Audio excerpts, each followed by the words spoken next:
Rahasia dapur anti tekor 7 trik cerdas mengatur uang belanja bulanan agar tidak boncos. Sebelum lanjut lagi, jangan lupa untuk klik tombol subscribe, share, dan like ya. Makasih, dan kita lanjut sekarang. Halo bunda semua, semoga semuanya sehat selalu ya. Rasanya baru saja kemarin pegang uang belanja, tahu-tahu dompet sudah tipis seperti kerupuk kena kuah bakso. Memang zaman sekarang harga kebutuhan pokok itu sedang hobi naik turun kayak tensi darah waktu lihat tagihan listrik. Apalagi melihat data dari laporan inflasi bulanan terbaru yang menunjukkan kenaikan harga pangan. Rasanya jadi makin paham kenapa kita semua sering merasa uang belanja itu cepat sekali menguap. Padahal kita sudah berusaha seirit mungkin, tapi kok tetap saja boncos di tengah jalan. Makanya hari ini kita harus bongkar rahasia dapur supaya dompet aman dan dapur tetap ngebul tanpa harus makan nasi pakai garam tiap akhir bulan. Mari kita mulai dengan trik pertama, yaitu wajib punya daftar belanja yang disiplin sebelum berangkat ke pasar atau swalayan. Seringnya kita belanja pakai jurus perasaan, padahal kalau bawa catatan tertulis, kita jadi punya rem pakem saat mata mulai melirik barang lucu yang sebenarnya tidak masuk rencana. Sebagai contoh, saat niatnya mau beli minyak goreng, malah terbawa suasana beli peralatan dapur yang sebenarnya masih ada di rumah. Ini yang bikin pengeluaran membengkak tanpa disadari. Trik kedua adalah terapkan aturan belanja sekali dalam seminggu atau 2 minggu untuk bahan makanan segar. Kalau kita terlalu sering mampir ke toko, peluang untuk tersesat di lorong cemilan itu jauh lebih besar. Ingatlah bahwa setiap langkah kaki kita di swalayan itu ada harganya. Misalnya, belanja sayur dalam jumlah pas untuk seminggu lalu disimpan dengan benar di kulkas akan jauh lebih hemat dibandingkan membeli sedikit demi sedikit. Setiap hari yang biasanya dibarengi dengan jajan perintilan tidak perlu. Trik ketiga yaitu manfaatkan promo atau diskon, tapi hanya untuk barang yang memang pasti dipakai seperti deterjen atau sabun cuci piring. Jangan sampai tergiur, diskon beli 2 gratis 1 malah membuat kita boros karena stok menumpuk. Padahal uangnya bisa dialihkan untuk kebutuhan lain. Contoh logisnya, kalau ada promo sabun cuci piring ukuran besar, ambillah selama memang sudah masuk dalam catatan. Tapi kalau diskon baju atau aksesoris, lebih baik kunci dompet rapat-rapat. Trik keempat adalah masak sendiri di rumah dan kurangi kebiasaan pesan makanan lewat aplikasi daring. Biaya layanan dan ongkos kirim itu sebenarnya kecil kalau dilihat sekali pesan. Tapi coba bayangkan kalau kebiasaan itu dilakukan terus-menerus selama sebulan. 1.000-2.000 memang terasa sepele, tapi ketika dijumlahkan, uangnya bisa cukup untuk membeli emas 1 gram. Atau minimal bisa jadi tabungan darurat yang diam-diam menyelamatkan di akhir bulan. Kadang kita merasa sedang menghemat tenaga dengan pesan makanan. Padahal tanpa sadar, dompet kita sedang bocor pelan-pelan, seperti keran air yang tidak ditutup rapat. Karena itu, coba mulai tantang diri sendiri untuk lebih kreatif dengan bahan yang sudah ada di kulkas. Tidak perlu selalu masak yang ribet atau ala restoran. Bahkan dari telur, sedikit sayur, dan sisa ayam kemarin pun sebenarnya bisa jadi menu hangat yang enak. Kadang masalahnya bukan tidak ada bahan, tapi kita sudah terlalu capek untuk berpikir mau masak apa. Akhirnya aplikasi makanan terasa seperti penyelamat tercepat. Padahal, kalau dibiasakan sedikit demi sedikit, kemampuan sulap isi kulkas itu bisa jadi senjata paling ampuh untuk menghemat pengeluaran rumah tangga. Bayangkan kalau hari itu kita memutuskan masak soto sendiri di rumah.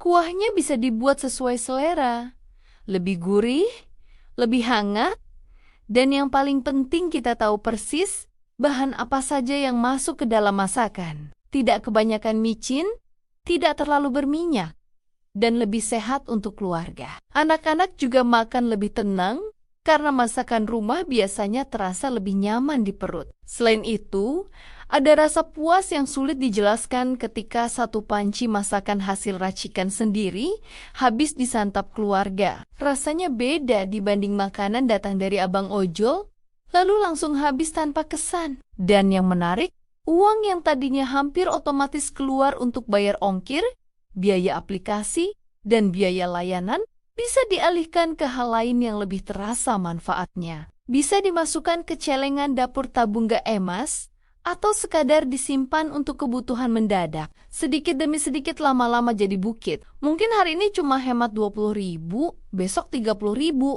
Tapi kalau konsisten, hasilnya bisa bikin kaget sendiri. Kadang kita sibuk mencari tambahan penghasilan, padahal salah satu cara tercepat memperbaiki kondisi keuangan justru dimulai dari mengurangi pengeluaran kecil yang sering dianggap tidak penting. Trik kelima yaitu pisahkan uang belanja di amplop berbeda atau dompet digital yang khusus untuk operasional dapur. Dengan begitu, maka kita punya batasan visual yang jelas. Kalau uang di dalam amplop itu habis, maka tandanya kita harus kreatif dengan stok yang tersisa. Ini seperti sedang bermain peran jadi manajer keuangan keluarga, di mana kita harus memutar otak supaya tetap bisa menyajikan makanan enak meski anggaran sedang mepet.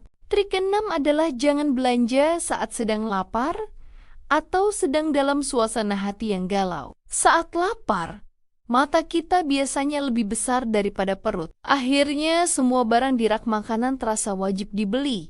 Padahal nanti berakhir di tempat sampah karena tidak habis dimakan. Jadi pastikan perut sudah kenyang sebelum berangkat belanja agar pikiran tetap jernih dan fokus pada daftar yang sudah dibuat saja. Trik ketujuh atau yang terakhir adalah rajin mencatat setiap pengeluaran sekecil apapun itu. Meskipun rasanya melelahkan seperti sedang mengerjakan skripsi, tapi dengan melihat catatan pengeluaran, kita jadi sadar di mana kebocoran halus yang selama ini tidak terasa. Misalnya, ternyata pengeluaran kecil untuk beli kopi saset di minimarket, kalau ditotal selama sebulan, nilainya cukup, lumayan untuk menambah tabungan dana darurat kita. Menjalani peran sebagai pengatur keuangan keluarga memang penuh drama, apalagi kalau harus menghadapi kenaikan harga yang tidak bisa kita ajak kompromi. Kita sering merasa lelah,